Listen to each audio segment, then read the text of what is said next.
Ninth class के तीसरे अध्याय का ये हमारा पहला वीडियो है। अध्याय ज़्यादा लॉन्ग नहीं है, थोड़ा छोटा ही है। केवल 3 प्रश्नावलियां हैं, 2-2 सवाल हैं तीनों में और उनके खंड हैं।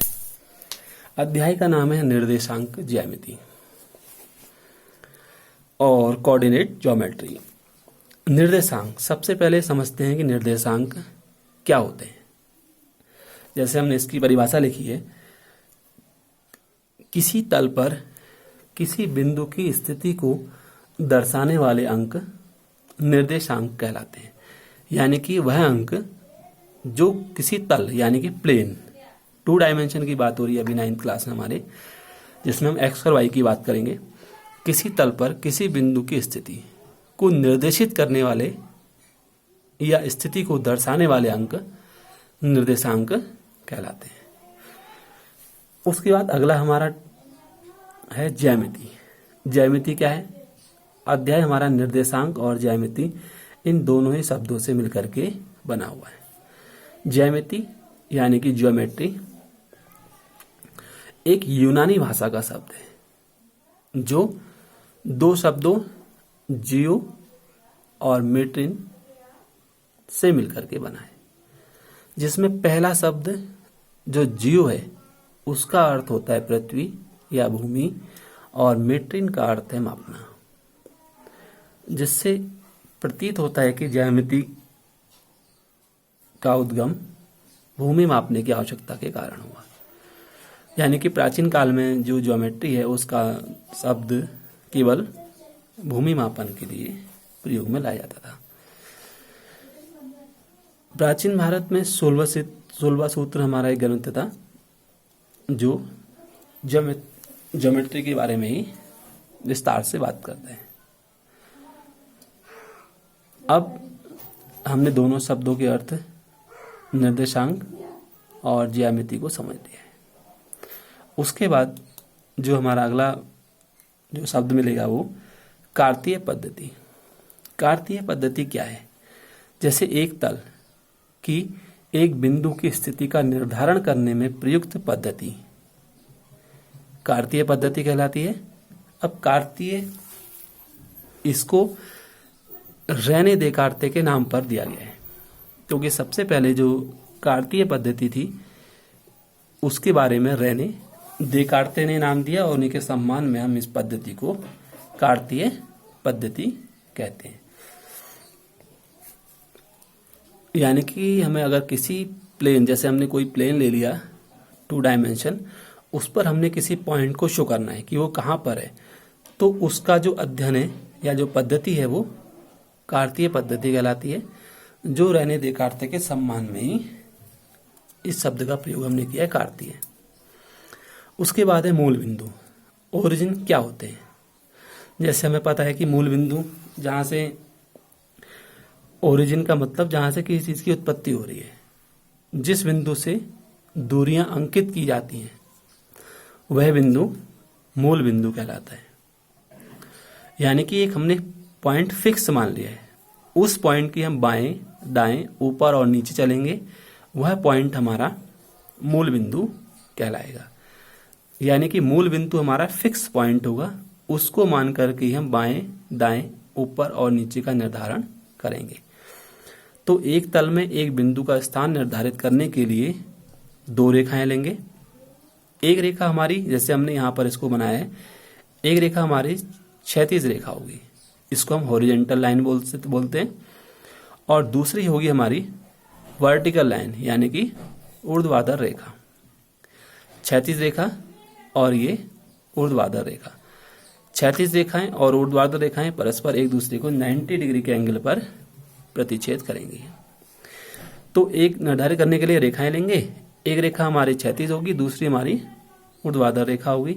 जहां पर दोनों रेखाएं यानी कि क्षैतिज रेखा ये और ऊर्ध्वाधर रेखा जिस पॉइंट पर काटेंगी वह बिंदु हमारा मूल बिंदु कहलाएगा, जिसके निर्देशांक 0,0 होते हैं। यानी कि ये पॉइंट हमारा जो O है, इसको हमने दर्शाया है ओरिजिन। इसके जो कोऑर्डिनेट होंगे, निर्देशांक होंगे, वो होंगे 0,0, यानी कि यह पॉइंट x बराबर 0 और y बराबर 0 को शो कर रहा है। उसके बाद फिर हमारा अगली शब्दावली आएगी चतुर्थांश। क्वाड्रेंट्स क्या होते हैं? अब कार्तीय हमने पढ़ लिया। किसी कार्तीय तल को 4 बराबर भागों में बांटने पर प्रत्येक भाग एक चतुर्थांश कहलाता है। जैसे हमने रेखा लिखी थी, क्षैतिज रेखा और ये ऊर्ध्वाधर रेखा। अब ये हमारे 4 भाग हो गए, 1 भाग, 2 भाग, 3 भाग और 4 भाग। प्रत्येक भाग हमारा एक क्वाड्रेंट्स यानी कि चतुर्थांश, चौथा अंश कहलाएगा। 1, 2, 3, 4 ये पूरे 4 हो गए और इनका जो एक अंश होगा वो चतुर्थांश कहलाएगा। तो प्रत्येक भाग को हम चतुर्थांश कहते हैं। अब कुछ मेन पॉइंट्स जान लेते हैं, जैसे मूल बिंदु के निर्देशांक। अभी हमने बताया मूल बिंदु क्या होता है, जहां पर दोनों रेखाएं प्रतिच्छेद करती है मूल बिंदु कहलाता है। मूल बिंदु के निर्देशांक 0,0 होते हैं।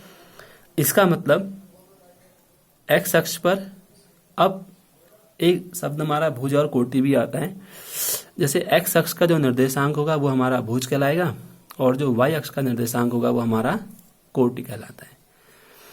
और हमेशा ये भी ध्यान रखना है कि पहले हम x अक्ष के निर्देशांक को लिखेंगे, उसके बाद फिर हम y अक्ष के निर्देशांक को लिखेंगे, क्योंकि अभी हम केवल 2 डायमेंशन 2D की बात कर रहे हैं। x और y आएंगे। तो x अक्ष पर स्थित प्रत्येक बिंदु की कोटि, यानी कि अगर कोई बिंदु x अक्ष पर है तो उसके लिए y का मान 0 होगा। इसी प्रकार से y अक्ष पर अगर कोई बिंदु है तो उसका भुज, अगर कोई पॉइंट इस रेखा पर है ऊपर वर्टिकल लाइन पर, तो उसका जो कोटि भुज होगा वो 0 होगा। तो भुज x का मान होता है और कोटि y का मान होता है। उसके बाद जैसे हमने चतुर्थांश बनाए, एक बात हमने ये भी ध्यान रखनी है कि ये रेखा हमारी x मूल बिंदु के दाईं ओर OX, मूल बिंदु के बाईं ओर OX डैश, मूल बिंदु के ऊपर OY और मूल बिंदु के नीचे OY डैश, यानी कि ये रेखा हमारी x x डैश है, क्षैतिज रेखा है, और ऊर्ध्वाधर रेखा हमारी y डैश है। अब सबसे पहले हम x का मान लेंगे, x और y। तो x भी हमारा पॉजिटिव है और y भी क्या है, पॉजिटिव है। ये रेखा हमारी पॉजिटिव है और ये रेखा भी हमारी पॉजिटिव है। मूल बिंदु के जो बाईं साइड है वो निगेटिव है, x की निगेटिव है, और मूल बिंदु के नीचे की ओर जो है y की निगेटिव लाइन है। तो एक बार और समझ लेते हैं। मूल बिंदु के जो दाईं ओर है वो x का पॉजिटिव है, मूल बिंदु के बाईं ओर x का निगेटिव, मूल बिंदु के ऊपर y का पॉजिटिव, मूल बिंदु के नीचे की ओर y का निगेटिव। इस प्रकार से जो डैश वाले पॉइंट्स हमारे वो निगेटिव को शो कर रहे हैं और जो x और y है वो पॉजिटिव को शो कर रहे हैं। तो प्रथम चतुर्थांश की हम बात कर रहे हैं, x y दोनों ही हमारे ये पॉजिटिव हैं। दूसरा चतुर्थांश हमारा x dash y, x dash ओ y, यानी कि x डैश y, ये वाला एरिया हमारा सेकंड क्वाड्रेंट होगा। इसमें जो हमारा x डैश है वो निगेटिव होगा और y हमारा होगा पॉजिटिव। इस बात का हमने ध्यान रखना है। डैश निगेटिव को शो कर रहा है और y पॉजिटिव को। हमेशा पहले x के कोऑर्डिनेट लिखेंगे फिर y के लिखेंगे, तो माइनस प्लस। फिर तीसरे की बात करते हैं, ये भी x डैश है, ये y डैश है, तो दोनों ही हमारे माइनस होंगे।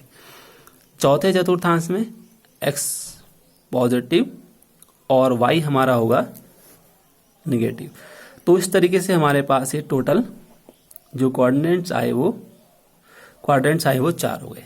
पहले में जो हमारे निर्देशांक होंगे वो प्लस प्लस होंगे, दूसरे में माइनस प्लस, तीसरे में माइनस माइनस, चौथे में प्लस और माइनस। इस तरीके से अगर हम प्रथम चतुर्थांश में स्थित बिंदु के निर्देशांक लेंगे तो हमारे होंगे a, b, यानी कि दोनों ही हमारे पॉजिटिव होंगे। दूसरे में पहला निगेटिव दूसरा पॉजिटिव, तीसरे में दोनों ही निगेटिव होंगे, चौथे में पहला पॉजिटिव दूसरा निगेटिव। अब मूल बिंदु के दाईं ओर अगर हमने कोई रेखा शो करनी है, मूल बिंदु के निर्देशांक तो 0,0 होंगे, वो हमने पहले ही समझा दिया है। ये मूल बिंदु लिखा है और ये निर्देशांक 0,0 होंगे। अब मूल बिंदु के दाईं ओर यानी कि OX रेखा पर x अक्ष पर अगर कोई बिंदु है तो उसके निर्देशांक होंगे a, 0। अगर कोई बिंदु एक्स किसी अक्ष पर है तो उसका मतलब उसका दूसरा वाला कोऑर्डिनेट 0 होगा। इस तरीके से हम यहां पर ये कह सकते हैं कोई रेखा हमारी एक्स अक्ष पर है तो उसका जो दूसरा वाला निर्देशांक होगा हमारा वो 0। तो मूल बिंदु के दाईं ओर एक्स अक्ष पर बिंदु के निर्देशांक a,0 होंगे, अगर बाईं ओर है तो -a,0। इसी प्रकार से मूल बिंदु के ऊपर y अक्ष पर स्थित बिंदु है तो 0,b और नीचे की साइड है तो 0,-b। भुज एक्स अक्ष के निर्देशांक को कहते हैं और कोटि हम y अक्ष के निर्देशांक को कहते हैं। इस तरीके से ये कुछ बेसिक बातें थी जो हमारी तीसरे अध्याय में काम आएंगी और अब नेक्स्ट वीडियो में हम इसकी क्रमशः प्रश्नावली को हल करेंगे।